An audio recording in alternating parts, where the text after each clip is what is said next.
Como siempre, es grande gozo el poder estar reunidos para adorar a nuestro Dios, para alabarle como su pueblo. Y este tiempo también en el cual podemos escuchar el mensaje, la predicación de su palabra. Y es para mí de grande gozo el continuar con esta exposición de la carta de Apocalipsis, del libro de Apocalipsis, un libro que normalmente no es comúnmente predicado en las iglesias, por lo menos no de principio a fin. Nosotros nos encontramos en la primera sección, en la primera parte de este libro, en los primeros tres capítulos cuya imagen central es una presentación de todo el contenido del libro.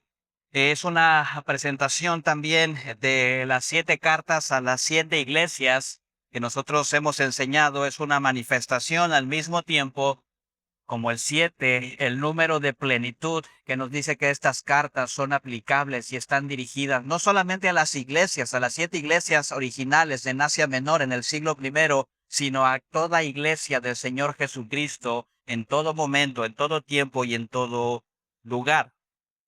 Hemos llegado ya, o ya nos movemos hasta el capítulo 3, en los versículos del 14 hasta el 22. Capítulo 3, versículos 14 hasta el 22, que constituye el último de los mensajes, la última de las 7 cartas a las iglesias que encontramos en esta primera sección del libro de Apocalipsis. Así que voy a pedirte por favor que busques en tu Biblia Apocalipsis capítulo 3, versículos 14 al 22. Y por favor ponte de pie y vamos a escuchar la lectura de la palabra de nuestro Dios en Apocalipsis capítulo 3, versículos del 14 hasta el 22. Y dice la palabra de nuestro Dios. Y escribe al ángel de la iglesia en la Odisea, el Amén, el testigo fiel y verdadero, el principio de la creación de Dios, dice esto: yo conozco tus obras, que ni eres frío ni caliente. Ojalá fueras frío o caliente. Así, puesto que eres tibio y no frío ni caliente, te vomitaré de mi boca. Porque dices, soy rico, me he enriquecido y de nada tengo necesidad. Y no sabes que eres un miserable y digno de lástima, y pobre, ciego y desnudo. Te aconsejo que de mí compres oro refinado por fuego para que te hagas rico, y vestiduras blancas para que te vistas y no se manifieste la vergüenza de tu desnudez, y colirio para ungir tus ojos para que puedas ver. Yo reprendo y disciplino a todos los que amo. Sé, pues, celoso y arrepiéntete. He aquí, yo estoy a la puerta y llamo. Si alguno oye mi voz y abre la puerta, entraré a él y cenaré con él y él conmigo. Al vencedor le concederé sentarse conmigo en mi trono, como yo también vencí y me senté con mi Padre en su trono. El que tiene oído, oiga lo que el Espíritu dice a las iglesias. Te invito a que oremos. Señor Dios y Padre, gracias le damos por este tiempo y gracias por su palabra. Cuánto le suplicamos, Señor, que usted ayude a su pueblo y que nos permita, Señor, que su palabra sea expuesta con fidelidad. Cuando le suplico yo, Padre, que quite de este mensaje todo aquello que no provenga de su palabra, que me guarde y que me aparte de decir algo que no esté en su palabra, Señor. Porque lo que necesitamos, porque lo que necesita su pueblo no es un mensaje de opresión, sino solamente el mensaje de nuestro Señor Jesucristo. Tenga misericordia de su pueblo, quite de nuestras mentes los afanes, las distracciones, y permítanos, Padre, continuar adorándole a través de la exposición de su palabra y que su Santo Espíritu obre en nuestros corazones. Ayúdenos, Padre, porque reconocemos cuánto le necesitamos en Cristo Jesús. Amén. Pueden ocupar sus lugares.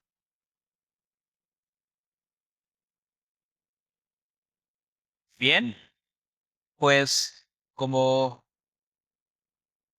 escuchamos en la lectura de la palabra de Dios, vemos que este mensaje tiene que ver con cierta expectativa que hay de parte del Señor Jesucristo al venir y al probar a sus iglesias y específicamente a la iglesia en la Odisea.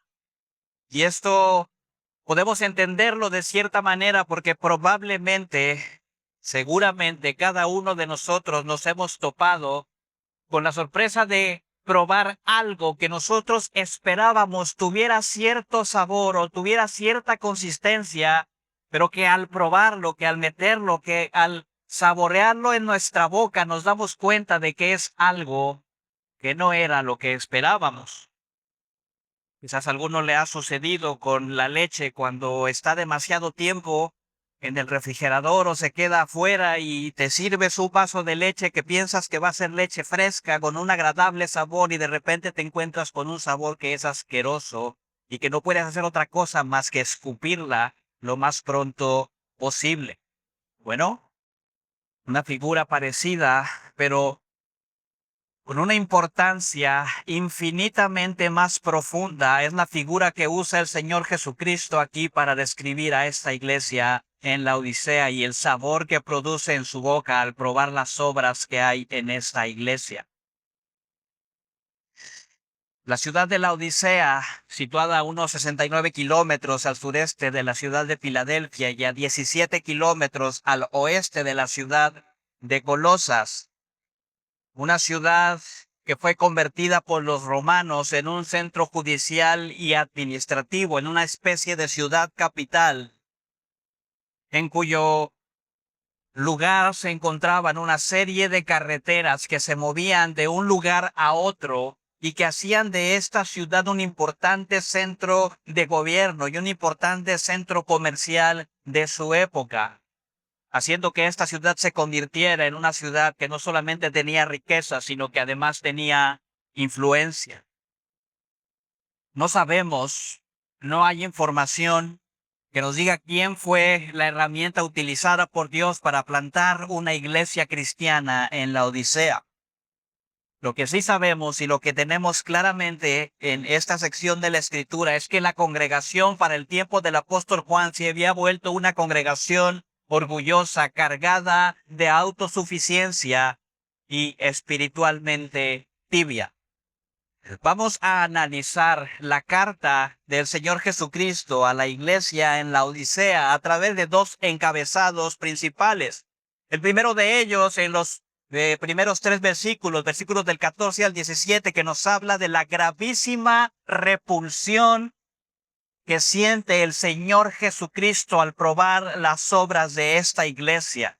La gravísima repulsión del Señor Jesucristo hacia esta iglesia, que nos habla de la gravísima condición espiritual de la iglesia.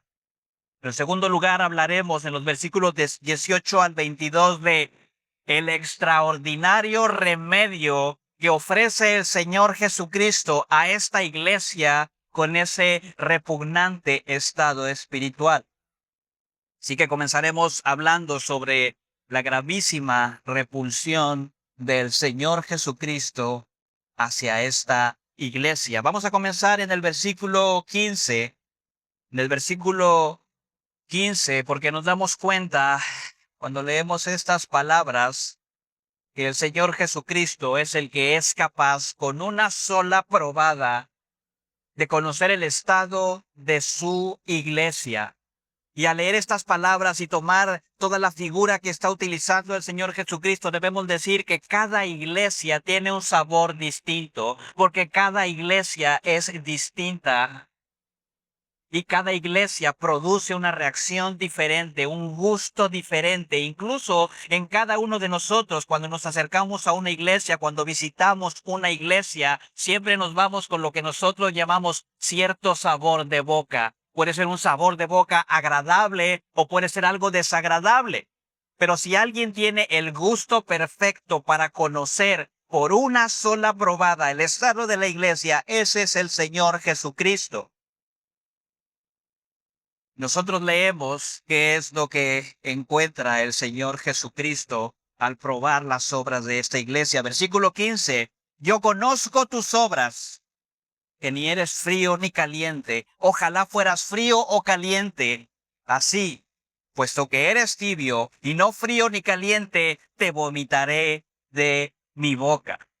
Amados hermanos, si regresamos un poco a las 6 cartas anteriores, nos vamos a dar cuenta de que en cada una de estas cartas, el Señor Jesucristo siempre encuentra algo favorable, algo bueno que decir respecto a cada una de esas iglesias.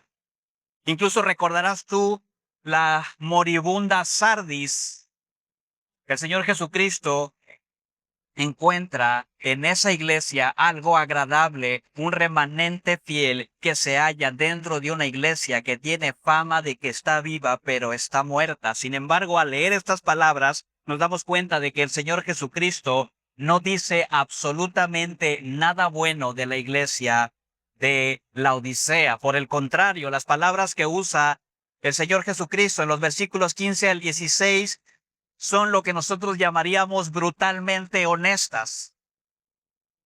Porque podemos leer estas palabras solamente por encima, sin profundizar en ellas, pero cuando dice, puesto que eres tibio, no eres frío ni caliente, te vomitaré de mi boca. Lo que está diciendo es el estado espiritual, el cristianismo que encuentro en esta iglesia es algo que es repugnante a mi boca.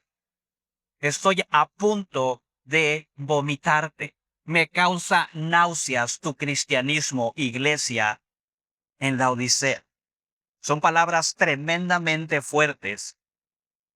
La pregunta que tenemos que hacernos es, ¿qué tenía esta iglesia que encontraba el Señor Jesucristo tan repulsivo? Bueno, para responderlo de manera sencilla, podríamos decir, como lo encontramos en estos versículos, es que era una iglesia tibia.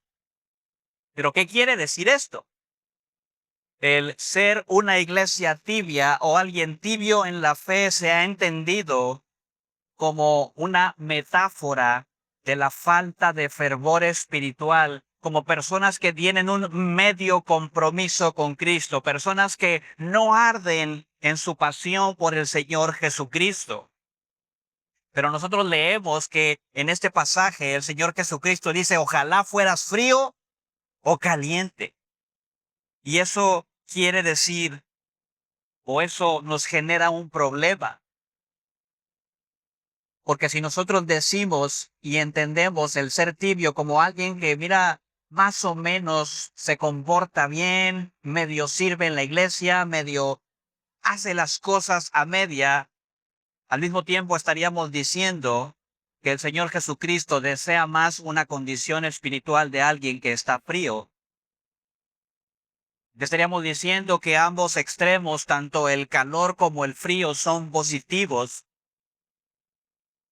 Es como si dijéramos que nosotros, o como si Cristo estuviera contento con que nosotros fuéramos tremendamente celosos, fuéramos calientes en nuestra fe, o que el Señor Jesucristo está complacido también si nosotros simple y sencillamente no somos calientes, pero somos fríos, somos indiferentes.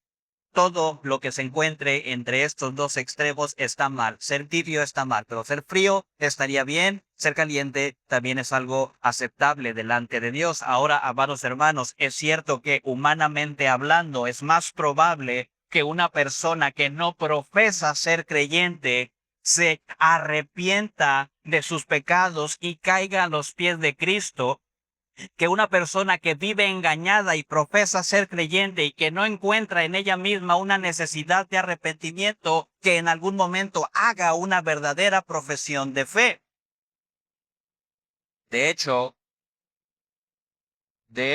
la segunda carta de Pedro en el capítulo 2, en el versículo 21, dice que hay una mayor condenación a aquellos que dicen conocer al Señor Jesucristo, pero que después rechazan el mensaje, que apostatan, que niegan de la fe, enfrentarán una mayor condenación. Pero amados hermanos, la realidad entonces es que es muy poco probable que Cristo quisiera recomendar con estas palabras que un estado de completa deslealtad espiritual a Cristo, es decir, el ser frío, sea algo mejor que ser tibio. Pudiéramos decir que es más peligroso, pero que Cristo recomiende una completa indiferencia como un mejor estado espiritual es, por decirlo de alguna manera, simplemente inconcebible. Después de todo, amados hermanos, la falta de amor por el Señor Jesucristo trae la maldición de Dios sobre nuestras vidas. Primera de Corintios capítulo 16, versículo 22. Si alguno no ama al Señor Jesucristo, sea anatema, sea maldito, está bajo la maldición del Señor. Entonces, ¿cómo podemos entender esta figura? Si el Señor Jesucristo no está recomendando que sea mejor el ser frío o que esté bien solamente ser frío o caliente, pero lo que tienes que evitar es ser tibio. Bueno, tenemos que entenderlo a la luz de que el calor y el frío son dos extremos de temperatura, o por lo menos las palabras implican esto, un calor que hierve o un frío que refresca. El problema, amados hermanos, no es con las temperaturas. El problema es que el ser tibio no es ni una cosa ni la otra. No es refrescante como el frío, pero tampoco sirve para muchas cosas como el agua caliente. Hermanos, la imagen que repugna tanto al Señor Jesucristo de ser tibios en la iglesia la podemos encontrar mejor explicada en la ironía de las circunstancias de esta iglesia local. Porque como dijimos, esta ciudad se había desarrollado como un importante centro de comercio. Esta ciudad era reconocida por la producción de lana, la exportación de vestidos, por una escuela de medicina que había desarrollado muy buenos ungüentos para curar enfermedades de la vista. Era una ciudad que tenía riqueza, pero que al mismo tiempo, como alguna ciudad que yo conozco, tenía un grave, serio problema de suministro de agua. La vecina ciudad de Colosas era una ciudad que tenía un agua que era deliciosamente fresca. Otra ciudad vecina a la Odisea, Hierápolis, tenía manantiales de agua caliente que tenían supuestamente propiedades curativas y medicinales. La Odisea no tenía un suministro propio de agua, por lo que se vieron obligados a llevar el agua hasta la ciudad a través de kilómetros y kilómetros de acueductos que cuando llegaban hasta la ciudad entregaban un agua que era tibia y de muy pobre calidad, con un sabor tan malo que solamente el probarla tal y como venía de esos ductos producía vómito. Así que lo que está diciendo el Señor Jesucristo tiene que ver con las circunstancias de la ciudad, porque el agua fría cumple un propósito de ser refrescante y algo que es verdaderamente bueno. ¿Quién no ha disfrutado un buen trago de agua fría cuando está en un calor extenuante? Por otro lado, el agua caliente, por lo menos en contextos en los cuales está haciendo mucho frío, es muy buena para preparar bebidas calientes. En el contexto de la Odisea y de las ciudades alrededor, las aguas termales tenían estas propiedades que ayudaban a la gente a sentirse mejor en su salud. Pero la tibieza representa en esta figura una absoluta ineficacia o una absoluta inexistencia de un testimonio eficaz que sirva para algo en el extendimiento del reino del Señor Jesucristo. Cuando les dice el Señor Jesucristo, es que ustedes no son tibios ni son calientes, lo que está diciendo es ustedes ni refrescan ni ayudan a la salud. Ni se encuentra sanidad en ustedes, ni se encuentra frescura en ustedes. Lo único que encuentro es una inutilidad que es repugnante. Las obras que el Señor conoce son de una absoluta falta de testimonio del Evangelio. Amados hermanos, si leemos otra vez la sección completa, nos daremos cuenta de que al igual que en la iglesia de Sardis, no encontramos mención alguna de persecución o algún tipo de obstáculo contra esta iglesia por parte de los paganos gentiles ni de las sinagogas judías. lo que nos habla de la absoluta entrega de la iglesia a la cultura de su tiempo en esta ciudad pagana. Pero siendo esto así, hablando la tibieza espiritual, no de una iglesia que medio sirve, sino de una iglesia que completamente se ha entregado a los valores de una ciudad y de una cultura pagana.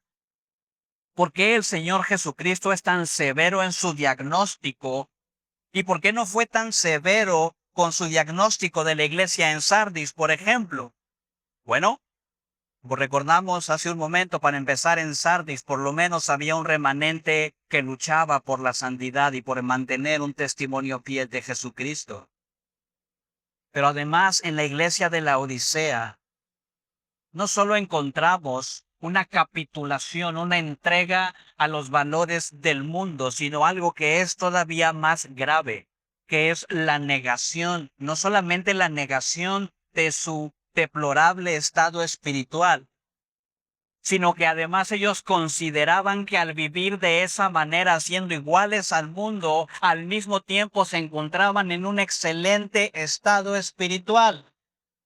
Es decir, para decirlo o mencionarlo de una manera más clara, la iglesia de la Odisea no solamente estaba muy mal, sino que además creían que estaban muy bien.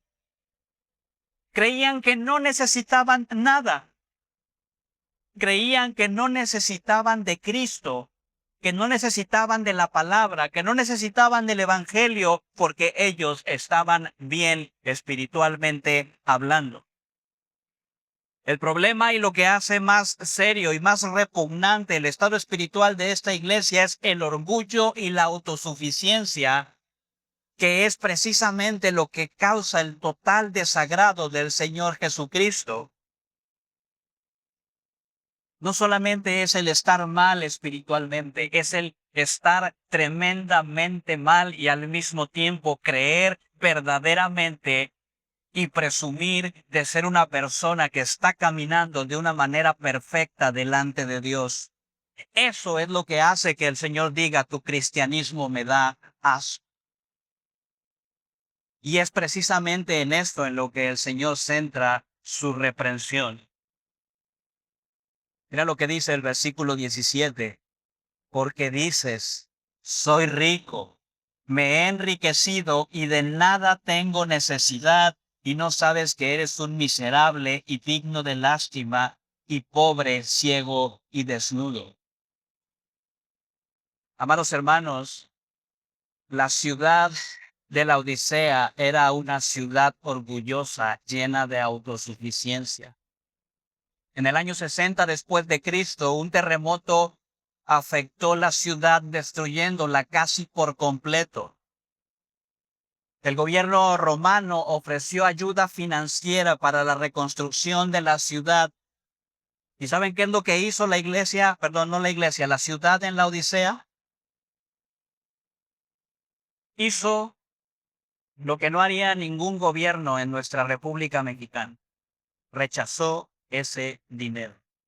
Le dijeron al gobierno romano: yo no necesito tu dinero, yo tengo suficiente dinero para reconstruir mi ciudad, y es más, voy a dar para reconstruir las ciudades que están alrededor. Yo no necesito ayuda de nadie. La ciudad de la Odisea era una ciudad orgullosa, llena de autosuficiencia. La gente creía que no necesitaba ayuda ni del gobierno ni de nadie más, que podían hacer las cosas por sí mismos. El problema, amados hermanos, cuando leemos el diagnóstico de Cristo, el sabor que le da a Cristo a esta iglesia, es que ese mismo orgullo, ese mismo pensamiento había invadido por completo la iglesia de la Odisea. En lugar de ellos ser de influencia al mundo para ser humildes y reconocer que necesitaban de Cristo para la salvación, ellos habían sido influenciados por la cultura y ellos decían: soy rico, me he enriquecido, no necesito de nada ni de nadie. Y eso incluía al Señor Jesucristo. Amados hermanos, ellos decían que eran ricos y ciertamente lo más probable es que económicamente los miembros en esa iglesia tuvieran grandes recursos económicos.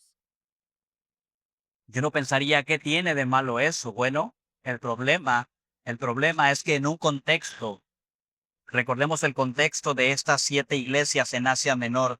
En ese contexto, el ser cristiano implicaba casi de facto, casi inmediatamente, solamente por ser cristiano, el ser perseguido.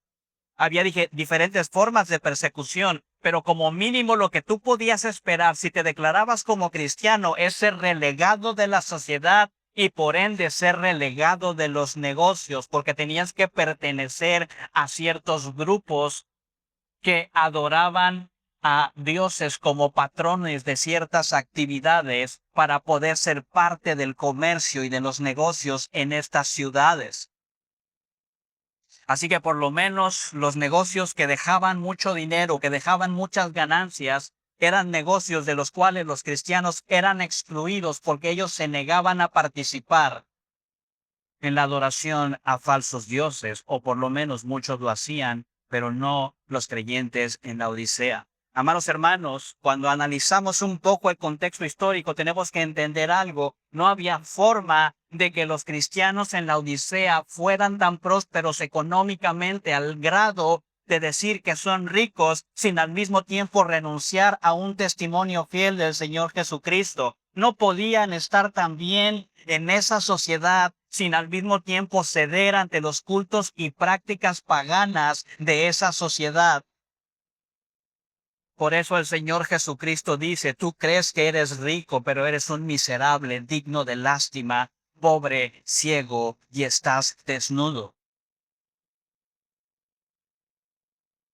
Amados hermanos, la iglesia en la Odisea es tan desagradable al Señor Jesucristo, porque ellos pensaban que la bendición económica o el tener dinero, el ser bien recibidos por el mundo, ser bien tratados en una sociedad pagana, era al mismo tiempo sinónimo de una condición espiritual saludable.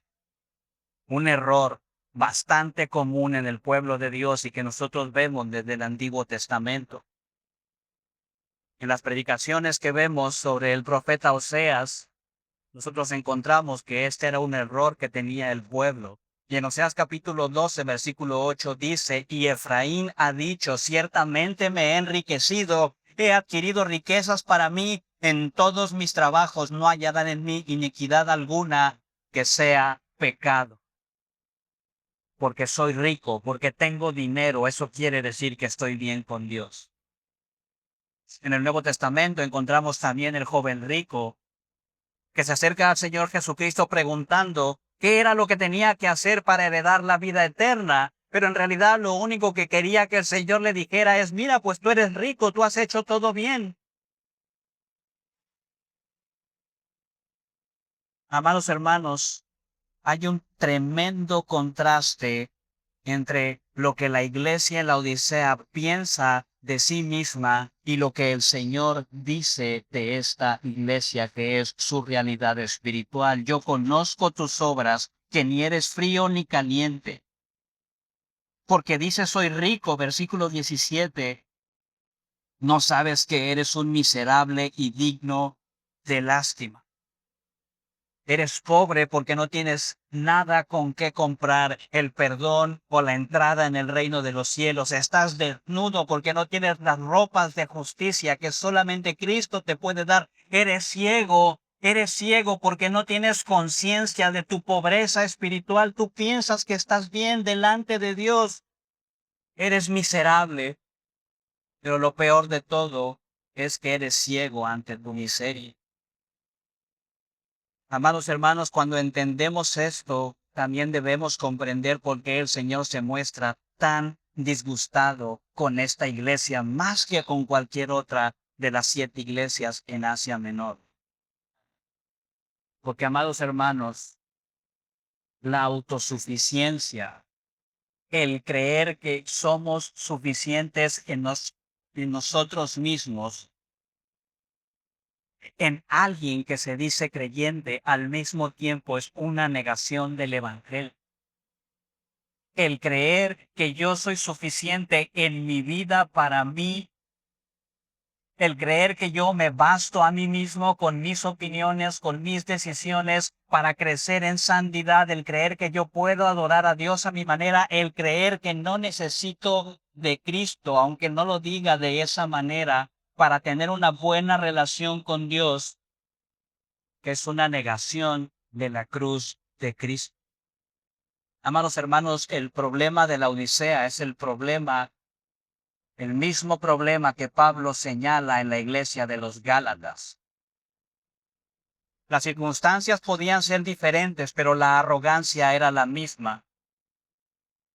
El ver en algo terrenal, el poner en algo terrenal la esperanza de tener una buena relación con Dios es un insulto al Señor Jesucristo. Y esto es algo que estaba haciendo la Odisea, como lo mismo que estaba buscando hacer la iglesia de Galacia. No por nada el apóstol Pablo le llama Gálatas torpes. No por nada el apóstol Pablo, a diferencia de en todas sus otras cartas, tampoco menciona nada positivo de los cristianos en Galacia. Porque, amados hermanos, a nosotros nos puede parecer bastante duro, pero esa arrogancia que niega la cruz de Cristo es un insulto a nuestro Salvador. Porque, amados hermanos, reflexionemos en esto. Si somos ricos en nosotros mismos, si con nuestro propio corazón y con nuestra propia mente tenemos todo lo que necesitamos en nuestras buenas obras, entonces Cristo murió en vano. Solo meditemos un poco en el costo que el Salvador pagó por nosotros, para que nuestros pecados fueran perdonados, para santificarnos, para glorificarnos. Meditemos un poco en cómo desde antes de la fundación del mundo, antes de que aquello que conocemos como luz, como materia existiera, el Padre, el Hijo y el Espíritu Santo hicieron un plan divino de salvación para redimir a personas pecadoras como tú y como yo. Meditemos solo un momento en cómo es que Cristo, la segunda persona de la deidad, tomó una naturaleza de hombre, entró a este mundo y vivió entre nosotros. Sudó sangre, padeció, derramó lágrimas, soportó pruebas y azote. Mira lo que dice Isaías capítulo 50 en el versículo 6, hablando del Señor Jesucristo antes de su obra. Isaías capítulo 50, en el versículo 5 dice, el Señor soberano me habló y yo lo escuché. No me he rebelado ni me he alejado. Les ofrecí la espalda a quienes me golpeaban y las mejillas a quienes me tiraban de la barba. No escondí el rostro de las burlas y los escupitajos. El Hijo de Dios permitió ser clavado en una cruz, entregando su alma hasta la muerte, y en esa cruz recibió el castigo que tú y yo merecíamos por nuestro pecado. El justo murió por los injustos para llevarnos a Dios, como dice Pedro en su primera carta, en el capítulo 3, con tan enorme costo derramando su sangre para salvar a los pecadores. ¿Cómo podemos decir, cómo pudiera alguien decir, no te necesito? Yo estoy bien espiritualmente. Amados hermanos, estas palabras tan duras a la iglesia en la Odisea nos muestran que una iglesia que está satisfecha con su estado espiritual es una contradicción viva del Evangelio del Señor Jesucristo. En eso se encuentra el mal sabor de boca que repugna tanto a Cristo. Porque la iglesia, su iglesia, en lugar de ser pobre en espíritu, en lugar de ver a Cristo como su más grande necesidad, ellos estaban convencidos de que no lo necesitaban. De allí también venía su inutilidad en testificar a un mundo pagano. Porque si puedo vivir como el mundo, ganarme el favor del mundo y estar al mismo tiempo, según yo, bien con Cristo, entonces no necesito nada. No necesito su palabra. No necesito sabiduría ni fortaleza para enfrentar la prueba y el sufrimiento. ¿Cuál prueba? ¿Cuál sufrimiento? Si yo me llevo muy bien con el mundo. No necesito de Cristo. Los títulos con los que el Señor Jesucristo se presenta en el versículo 14 acentúan aún más la terrible evaluación que Cristo hace de esta iglesia. Versículo 14, el amén, el testigo fiel y verdadero, el principio de la creación de Dios. La palabra amén, ustedes saben que significa en verdad, de cierto, ciertamente, ciertísimamente. Lo que está diciendo es, esto que digo es verdaderamente tu condición espiritual. El testigo fiel y verdadero va más allá del título como el amén, porque está diciendo que en el Señor y solamente en el Señor vamos a encontrar la verdad de quiénes somos nosotros. Es un testigo fiel y verdadero, porque además, a diferencia de la gente en la iglesia de la Odisea, él había testificado verdaderamente del Padre y eso le había llevado a padecer persecución. Pero además él también se presenta como el principio de la creación de Dios. Y eso puede usarse temporalmente hablando como es que aquel que estaba simplemente en el principio, pero esta palabra también quiere decir y de hecho normalmente puede significar que es el principal de la creación, el arquitecto en realidad de la creación, es el que ha creado todas las cosas. Este título está diciendo a la iglesia, a mí no me puedes engañar, yo sé quién eres, yo construí el universo. Yo sé verdaderamente cuál es tu estado espiritual. Y no solamente eso.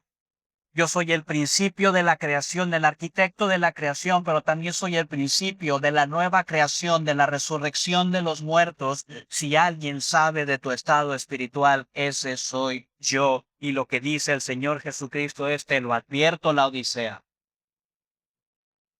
Si tú sigues por ese camino, te voy a vomitar de mi boca. Ahora, amados hermanos, cuando nosotros leemos estas palabras, ciertamente no podemos evitar sentir la dureza de las mismas.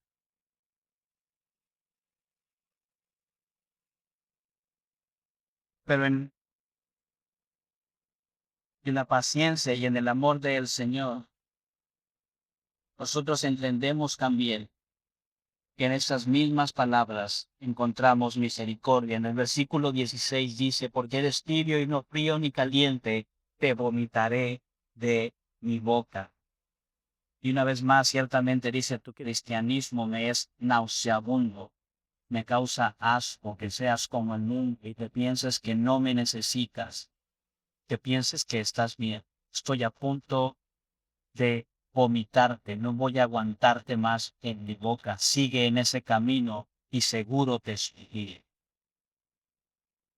Oiga, pero eso no suena nada misericordioso, ¿o no? La paciencia de Cristo está casi al límite y en esto es en lo que hallamos en la misericordia, porque Él dice que está a punto de destruido. Pero en medio de todo eso, esas palabras todavía proveen una gran esperanza, porque nos dice que el Señor todavía quiere extender su gracia, porque Él es paciente con nosotros, no queriendo que ninguno perezca. Cristo mantiene la esperanza porque está diciendo, mira, esto es lo que va a pasar, pero todavía no pasa.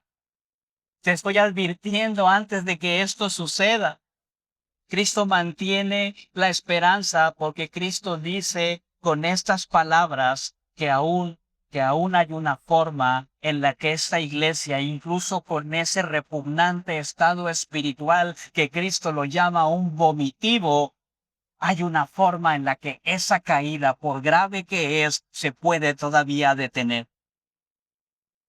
Cristo no solamente habla de una manera dura, sino que Él también presenta un extraordinario remedio, el único remedio que es capaz de revertir tan penosa situación en un creyente.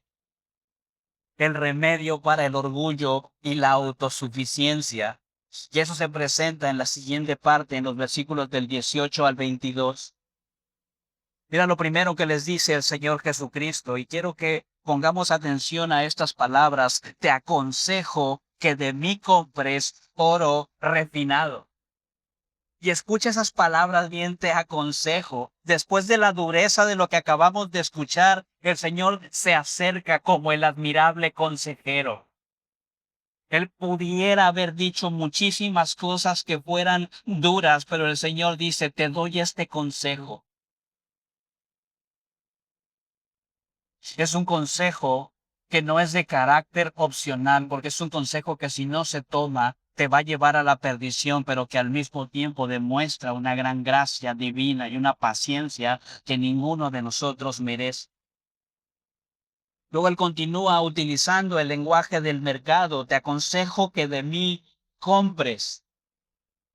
Utiliza un lenguaje que seguramente era bien conocido por la gente en la iglesia por ser una ciudad que estaba inmersa en actividades comerciales.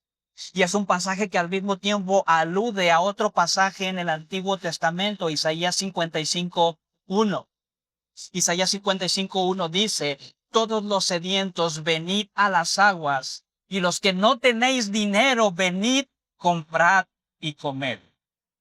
Venid, comprad vino y leche sin dinero y sin costo alguno. Amados hermanos, no sé si podemos ver la ironía amorosa que hay en estas palabras, porque él se está dirigiendo a gente que afirmaba no tener ninguna necesidad. Se está dirigiendo a gente que está diciendo yo soy rico. Y él les dice, vengan, te aconsejo que compres de mí oro refinado. Y a propósito, el Señor omite mencionar siquiera la más mínima traza de una transacción económica, porque lo que les está diciendo es esto no lo puedes comprar con tu dinero. Lo que les está diciendo es acude a mí como un mendigo que nunca va a poder comprar lo que yo le ofrezco, que no tiene el dinero para poder pagarme y por eso yo lo estoy ofreciendo gratuitamente. Ven por ese oro refinado. Y el oro que es refinado al mismo tiempo es una imagen de una fe que es probada, que es pasada por la prueba, que es pasada por la persecución. Vengan y compren de ese oro, dice el Señor Jesucristo. Vengan a mí y sean fieles a mí. Menciona también en el versículo 18, y vestiduras blancas para que te vistas y no se manifieste la vergüenza de tu desnudez. Amados hermanos, una vez más hay una gran ironía en las circunstancias de la ciudad y de la iglesia aquí, porque esta era una ciudad, mundialmente famosa por la producción de lana y específicamente de lana negra. Lo que les está diciendo ustedes, orgullosos laodicenses, que pueden producir lana para vestir al mundo entero, no pueden cubrir su desnudez, no pueden cubrir su vergüenza. Y en el Antiguo Testamento, la vergüenza era también un sinónimo de la idolatría, de exponer la idolatría. Ustedes no pueden ocultar lo que están haciendo, no se pueden cubrir a ustedes mismos, pero yo puedo cubrirlos. Ustedes necesitan de mí, ustedes necesitan de unos vestidos que solamente yo les puedo dar, de vestidos blancos que solamente son para aquellos que han pasado la prueba manteniendo una fe firme en Cristo. Vengan y compren sin dinero colirio para sus ojos para que puedan ver una vez más una ironía considerando que esta ciudad era considerada una de las más famosas en su escuela de medicina y específicamente por ungüentos que ayudaban a curar enfermedades en los ojos. A los creyentes les está diciendo que ellos estaban ciegos a su condición espiritual, pero que nada en sus escuelas de medicina ni en sus ungüentos podía abrir sus ojos, que solamente el Señor Jesucristo podía hacer. Con esas palabras, con este consejo que da el Señor Jesucristo, está dando una última advertencia. Tú crees, iglesia, que tu esperanza está en ti misma. Estás equivocada. Tu única esperanza está en mí. Compra de mí. Humíllate y reconoce que la salvación únicamente es del Señor.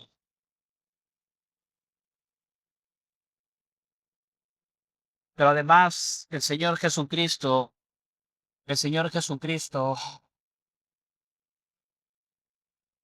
dice que los laodicenses, que la iglesia de la Odisea, como remedio para su terrible condición espiritual, deben responder al llamado de Cristo. No solamente deben humillarse reconociendo que solo Cristo puede cubrir su iniquidad, que solo Cristo puede darle las riquezas que ellos necesitan, que solo Cristo puede abrir sus ojos espirituales para ver su condición, sino que además los llama a responder a esa predicación, a esa exhortación que él está haciendo. Mira lo que dice en el versículo 19, y esto es una vez más esperanza para una iglesia que se encuentra en una terrible condición. Dice el versículo 19, yo reprendo y disciplino a todos los que amo. Sé pues celoso y arrepiéntete. Amados hermanos, una vez más son palabras que a nosotros nos suenan duras. Yo reprendo y disciplino, pero al mismo tiempo estas palabras nos llevan a entender que las acusaciones anteriores no son indicios de la ira judicial del Señor hacia esta iglesia, sino son señales de su tierno amor y de su paciencia.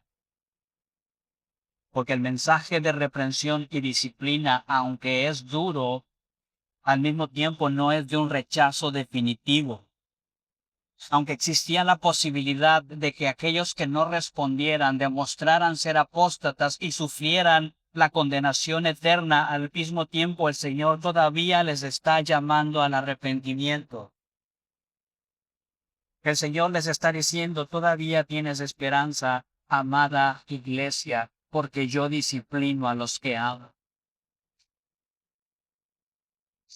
Continúa diciendo el Señor Jesucristo en el versículo 20, he aquí estoy en la puerta y llamo. Y amados hermanos, yo estoy consciente de que este es uno de los pasajes o quizás el más malinterpretado en el mundo evangélico a la hora de predicar el evangelio, pero lo que nosotros encontramos aquí, y yo creo que a la luz del contexto esto queda clarísimo, no es una invitación para que los de la Odisea se conviertan, sino para que se renueven en una relación con Cristo que ya existe, como claramente lo dice el versículo 19, yo reprendo y disciplino a quienes, a los que amo. Yo te he amado y ahora te estoy llamando a que atienda, a que respondas al llamado que estoy haciendo. Por supuesto, amados hermanos, es posible y muy posible que muchos en esta iglesia profesaran conocer a Cristo cuando en realidad eran falsos creyentes. Para ellos el llamado es a hacer una profesión genuina, verdadera de fe. Pero en estas palabras del Señor Jesucristo, cuando dice en el versículo 20, yo estoy a la puerta y llamo, si alguno oye mi voz y abre la puerta, entraré a él y cenaré con él y él conmigo, son una clara alusión a un pasaje en el Antiguo Testamento que se encuentra en el Cantar de los Cantares, capítulo 5, en el versículo 2. Y ese pasaje en Cantares capítulo 5, versículo 2, tiene un enfoque en la renovación de la relación de un marido, de un esposo que está llamando a su esposa, pidiéndole que abra la puerta para que su relación sea continuada, para que haya una renovación en su relación. A eso se refiere precisamente cuando dice el Señor Jesucristo, si alguno oye mi voz y abre la puerta, entraré a él y cenaré con él. El Señor Jesucristo dijo también en el Evangelio de Juan, capítulo 14, versículo 23, si alguno me ama, guardará mi palabra y mi Padre lo amará y vendremos a él y haremos con él morada. Lo que nos dice es cuando Cristo viene incluso a una persona, incluso a una iglesia con una deplorable condición espiritual, si esa persona atiende el llamado, si responde a la reprensión, si responde a la disciplina, yo voy a traer un banquete a tu alma. Yo voy a traerte una relación conmigo, que es una relación de intimidad. Vamos a compartir el pan, vamos a partir el pan juntos. Voy a estar sentado contigo. Y amados hermanos, déjenme decirles algo. Más que calvinistas y más que reformados somos bíblicos. Y por ello nosotros entendemos que nada de lo que podamos hacer en nuestra vida cristiana lo podemos hacer si no es en Cristo y por Cristo y para Cristo. Y nosotros creemos eso y decimos amén a eso. Pero al mismo tiempo entendemos, porque eso enseña la Escritura, que la soberanía divina no anula la responsabilidad humana. Dios es quien salva pecadores. Dios es quien resplandece la luz del Evangelio para que veamos a Cristo en nuestra condición de pecado, pero al mismo tiempo son sus hijos los que son llamados a predicar el Evangelio. Dios salva. Y Dios salva a los predestinados desde antes de la fundación del mundo, pero lo hace a través de la obediencia y diligencia de su iglesia. Somos la herramienta por medio de la cual el Señor ejerce su soberanía en esta tierra. Dios santifica a los creyentes, Dios santifica y persevera a sus hijos, y lo hace por medio de nuestra diligencia en buscarle, en arrepentirnos, en depender de Él, en abrir la puerta y buscar su palabra. Amados hermanos, como nosotros vemos incluso en una iglesia con este estado tan deplorable, lo que nos está diciendo el pasaje es Dios quien trae avivamiento y restauración a los corazones que están espiritualmente moribundos. Pero al mismo tiempo nos dice, lo hace a través de tu arrepentimiento y tu obediencia a su palabra. Y el Señor dice a esta iglesia en ese estado, todavía tienes esperanza. Reconoce tu condición. Vuelve a los fundamentos del Evangelio. Compra oro refinado por fuego. Compra ropa blanca sin dinero. Unge tus ojos con colirio para que puedas ver. Sométete a mi disciplina. El Señor Jesucristo dice, yo reprendo y disciplino a todos los que amo. Y amados hermanos, nosotros podemos leer en estas palabras una simple y llana amenaza del Señor Jesucristo. Nosotros podemos entender esto como si Cristo dijera, o te arrepientes o te castigo. Pero amados hermanos, tenemos que entender esto más como una explicación de alguien que ama o que el Señor Jesucristo está expresando su amor por alguien que como una amenaza. Porque lo que está diciendo el Señor Jesucristo cuando dice, yo reprendo y disciplino a todos los que amo, es, yo estoy fuera de tu vida. Iglesia, yo estoy fuera de tu púlpito, estoy fuera de tus reuniones. No hay Cristo en esta iglesia, pero yo me he retirado para que aprendas a ver tu necesidad de mí. Yo te he quitado toda mi ayuda espiritual para que cuando tú te veas pobre y miserable, te des cuenta de que yo ya no estoy contigo y entonces clames a mí. Amados hermanos, no es una amenaza, es una explicación y le está diciendo a su iglesia, yo te amo y por eso me he apartado de ti, para que voltees a verme y te des cuenta de cuánto necesitas de mí. Tú que piensas que eres rico y que no tienes necesidad de nada. Finalmente, el Señor Jesucristo dice en el versículo 19, reprendo y disciplino a todos los que amo, sé pues celoso. Porque lo que está diciendo el Señor Jesucristo es aquel que verdaderamente se humilla, que reconoce que no hay nada en esta tierra ni en este mundo que le pueda conseguir el favor de Dios, que los bienes económicos o cualquier otra cosa no es sinónimo de tener una buena relación con Cristo. Cualquiera que abre la puerta y atiende al llamado, el Señor Jesucristo le dice, ahora sé celoso por Cristo. Busca la palabra, obedece la palabra, no por temor, sino por amor. Pero además el Señor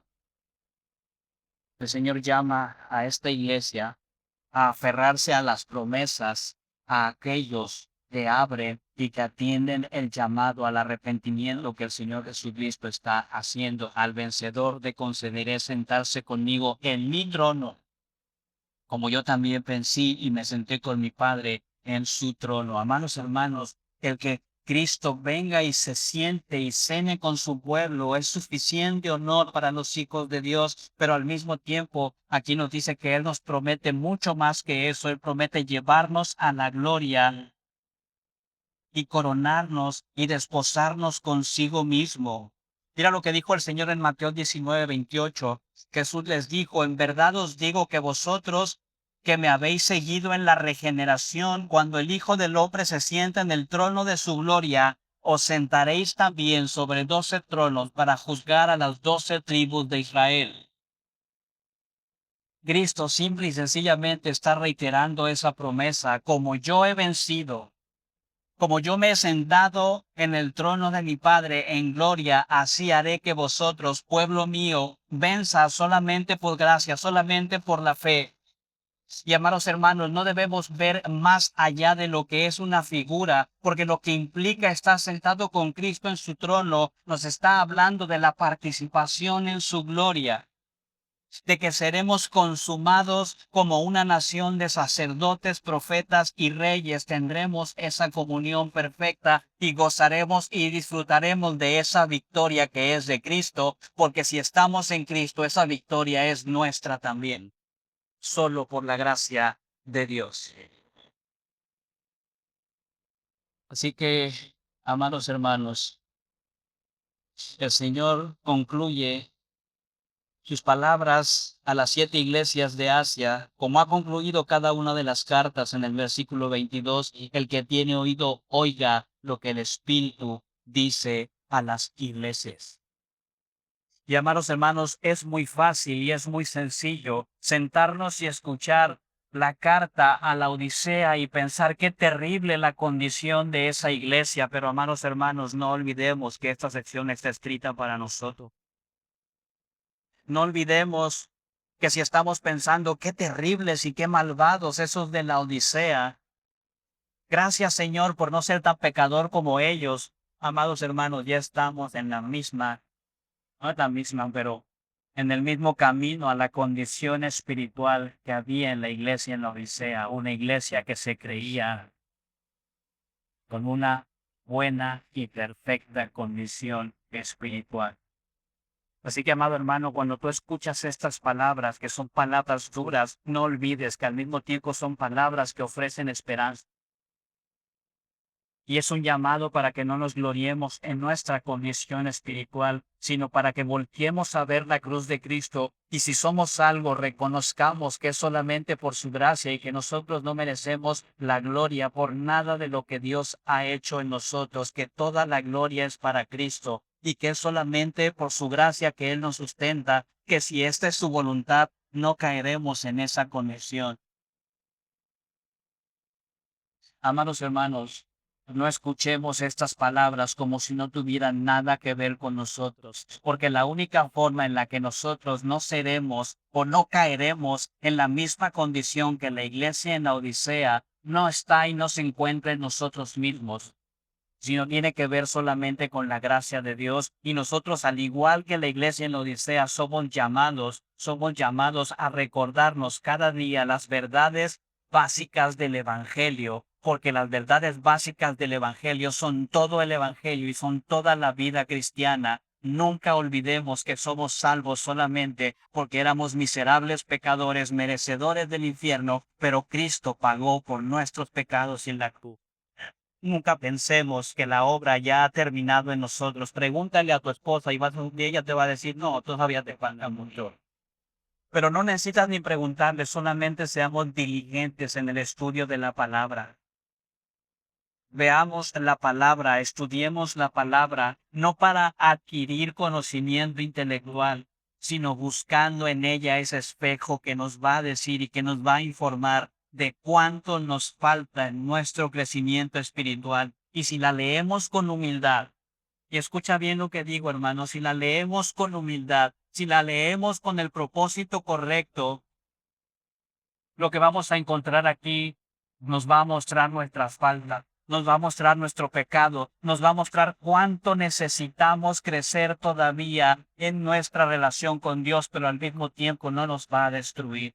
no nos va a desanimar, no te va a desanimar, no va a hacer que pienses, uy, no, ¿cuánto me falta? Mejor ya no me esfuerzo, no, te va a hacer voltear a ver al Señor Jesucristo y decir, Señor, te necesito. Señor, en mí mismo no soy suficiente. Señor, no importa lo que digan los que están a mi alrededor, soy un pobre y miserable que dependo completamente de ti. Tú eres rico y yo soy pobre. Tú me puedes cubrir y yo estoy desnudo. Señor, te necesito.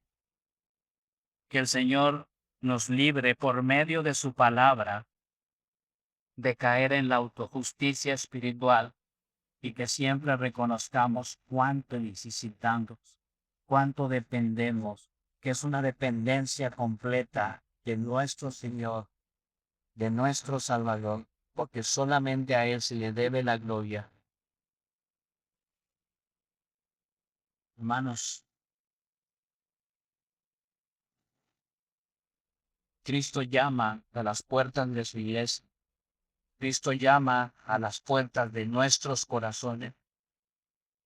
Respondamos ese llamado con humildad, reconociendo que jamás tendremos suficiente del Señor Jesucristo, que siempre le seguiremos necesitando. Si invito a que oremos. Señor Dios y Padre, gracias le damos por esta sección de su palabra.